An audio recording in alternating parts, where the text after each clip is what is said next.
Ou cesse le début de la fin ou juste une exception? La mobilisation d'hier contre la réforme des retraites a été la plus faible depuis le début du mouvement.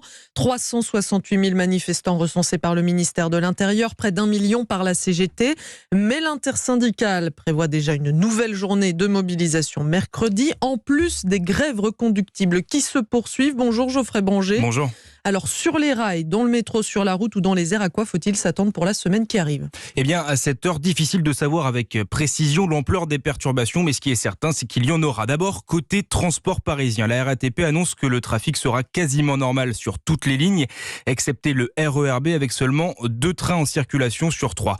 C'est plus du côté de la SNCF que le bas blesse. De nombreux trains ont été annulés ce week-end et ça devrait être à peu près la même situation demain et les jours qui suivent.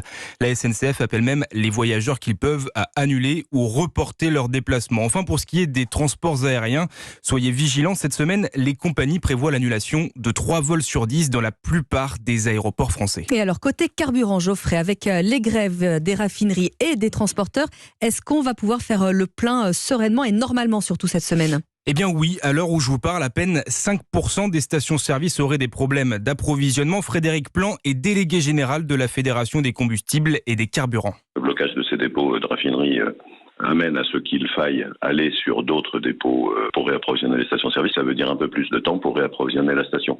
Voilà, donc on aura dans cette perspective de durcissement du mouvement des coups d'accordéon plus fréquents, mais sans rupture d'approvisionnement réel. Sans rupture d'approvisionnement, à la condition que les Français n'aillent pas faire leur plein alors qu'ils n'en ont pas besoin, par peur d'une pénurie. Si c'était le cas, ils créeraient alors une demande anormale. Et comme il est plus compliqué de réapprovisionner les stations à cause des blocages, là, il y aurait un risque réel de manque, comme ça avait été le cas en octobre dernier. Les précisions de Geoffrey